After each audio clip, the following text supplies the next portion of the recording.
اور جو بےہودہ باتوں سے منہ موڑے رہتے ہیں اور زکوٰۃ ادا کرتے ہیں، اور جو اپنی شرمگاہوں کی حفاظت کرتے ہیں مگر اپنی بیویوں یا کنیزوں سے جو ان کی ملک ہوتی ہیں، ان سے مباشرت کرنے سے انہیں ملامت نہیں، اور جو ان کے سوا اوروں کے طالب ہوں اور اللہ کی مقرر کی ہوئی حد سے نکل جانے والے ہیں۔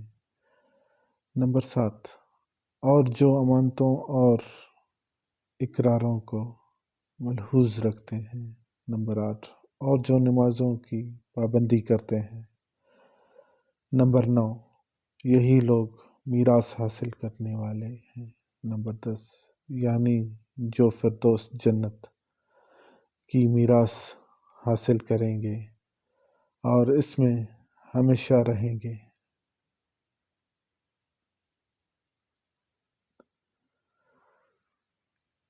نمبر 11، تفسیر۔ یقیناً ایمان والے فلاح پا گئے۔ المومنون، یہ ایک پختہ وعدہ ہے، بلکہ یہ عالم بالا کی ایک دو ٹوک قرارداد ہے کہ مومنون لازم فلاح پا گئے اور آخرت میں بھی فلاح پائیں گے۔ ایک مومن انفرادی طور پر فلاح پائے گا اور اہل ایمان کی جماعت بھی فلاح پائے گی۔ ایسی کامیابی جسے ایک مومن اپنے دل اور اپنی حقیقی زندگی میں محسوس کرتے ہو، اور اس کے اندر فلاح کے وہ تمام مفہوم پائے جاتے ہیں جن سے دنیا باخبر ہے، اور وہ مفاہیم بھی پائے جاتے ہیں جن سے اہل ایمان باخبر بھی نہ ہوں، اور اللہ نے مستقبل میں ان کے لیے اس کا فیصلہ کر رکھا ہے۔ اب سوال یہ ہے کہ وہ مومنین کون ہیں جن کے ساتھ اللہ نے اس قدر پختہ وعدہ کر لیا ہے اور پیشگی ان کی فلاح اور کامیابی کا اعلان کر دیا ہے؟ یہ کون لوگ ہیں جن کے لیے بھلائی، نصرت، سعادت، توفیق اور دنیا کا ساز و سامان لکھ دیا گیا ہے، اور جن کے لیے آخرت کا اجر، کامیابی اور نجات لکھ دی گئی ہے، اور سب سے بڑھ کر یہ کہ ان کے رب نے ان سے راضی ہونے کا اعلان کر دیا ہے، اور ان کے لیے اللہ نے اس جہاں اور اس جہاں کی فلاح لکھ دی ہے، اور وہ کچھ لکھ دیا ہے جس کے بارے میں انسانوں کو علم ہی نہیں ہے۔ یہ کون لوگ ہیں جو جنت کے وارث ہونے والے ہیں اور جس میں وہ ہمیشہ رہیں گے؟ یہ لوگ وہ ہیں جن کے بارے میں سیاق کلام یہ تفصیلات دیتا ہے۔ نمبر 1، جو اپنی نماز میں خشوع اختیار کرتے ہیں، جو لغویات سے دور رہتے ہیں، جو زکوٰۃ کے طریقے پر عامل رہتے ہیں، جو اپنی شرمگاہوں کی حفاظت کرتے ہیں سوائے اپنی بیویوں کے اور ان عورتوں کے جو ان کے ملک یمین ہوں۔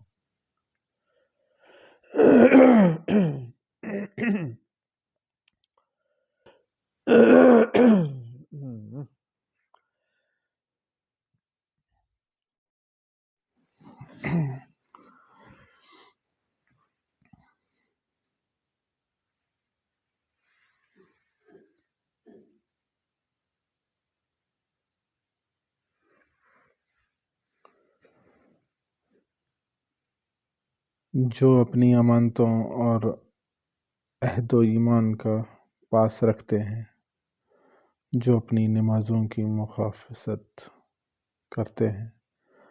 اب سوچنے کی بات یہ ہے کہ ان صفات کی قدر و قیمت کیا ہے۔ یہ صفات ایک مسلمان کی شخصیت کے مختلف رنگ ہیں۔ ان کے ساتھ ایک مسلم انسانیت کے افق پر تمام انسانوں کے مقابلے میں بلند نظر آتا ہے۔ وہ افق جس کا معیار حضرت محمد صلی اللہ علیہ وآلہ وسلم نے متعین فرمایا ہے، کیونکہ آپ تمام مخلوقات سے برتر اخلاق کے مالک تھے۔ آپ کی تربیت اللہ نے فرمائی تھی اور بہترین تربیت فرمائی تھی، اور اس امر کی شہادت اپنی کتاب میں دی: اے محمد صلی اللہ علیہ وسلم، آپ خلق عظیم کے مالک ہیں۔ حضرت عائشہ سے جب آپ کے اخلاق کے بارے میں پوچھا گیا تو انہوں نے فرمایا، آپ صلی اللہ علیہ وسلم اخلاق قرآن تھا۔ اور اس کے بعد حضرت عائشہ نے سورہ المومنین کی یہ آیت تلاوت فرمائی اور فرمایا، ایسے تھے رسول اللہ صلی اللہ علیہ وسلم۔ ان اہل ایمان نے جو اپنی نمازوں میں خشوع کرنے والے ہیں، المومنین،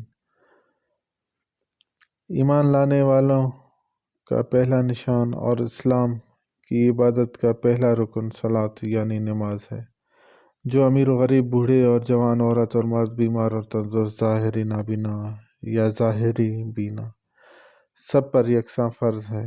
اور یہی وہ عبادت ہے جو کسی شخص سے کسی حال میں ساقط نہیں ہوتی۔ اگر کوئی شخص اسے کھڑے ہو کر ادا نہ کر سکے تو بیٹھ کر، اگر بیٹھ کر نہ کر سکے تو لیٹ کر، صرف اشارہ سے ادا کرے، لیکن کسی حال میں بھی یہ معاف نہیں ہے۔ اگر منہ سے نہ بول سکتے تو فقط دل ہی میں اس کو ادا کرے۔ اگر رک کر نہیں ادا کر سکتا تو اپنی سواری پر بیٹھ ہی ادا کرے۔ اگر وقت کی شناخت نہ ہو سکے تو اندازہ سے ادا کرے، اور اس کا اندازہ کیا ہوا وقت ہی نماز کا وقت ہوگا۔ زیر نظر آیت میں نماز کو خشوع سے ادا کرنا ضروری قرار دیا گیا۔ اس لیے جان لینا چاہیے کہ خشوع کیا ہے۔ فروتنی، عاجزی، زاری کرنا اور گڑ گڑانا۔ نماز میں خشوع سے مراد خائف ہونا ہے اور سکون کی حالت میں ہونا۔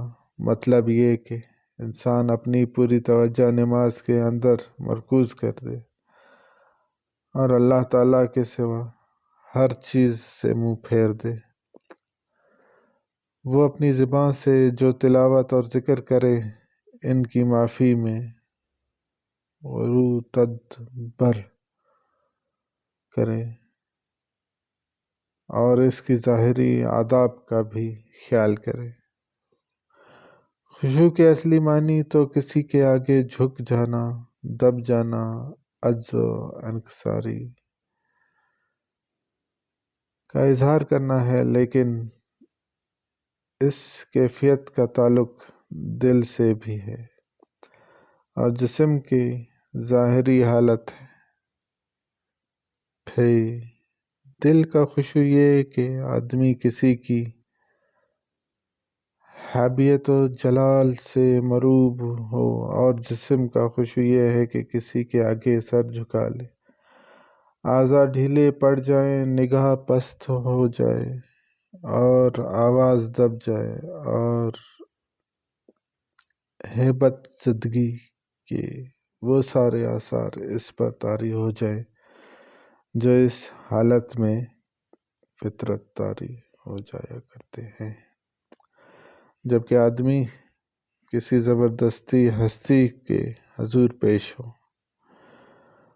مجاہد فرماتے ہیں، نظر اور آواز کی پشت رکھنا۔ حضرت علی فرماتے ہیں، دائیں بائیں التفات نہ کرنا۔ حضرت عطا رضی اللہ عنہ کہتے ہیں کہ بدن کا کوئی حصہ کھیل میں نہ رہے۔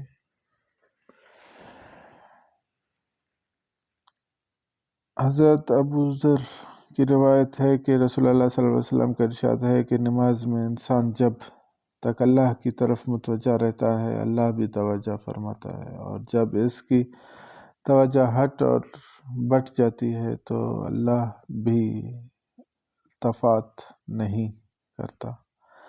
رسول اللہ صلی اللہ علیہ وسلم نے حضرت انس کو حکم دیا کہ نماز میں نظر سجدہ گاہ پر رکھو اور ادھر ادھر نہ گھماؤ۔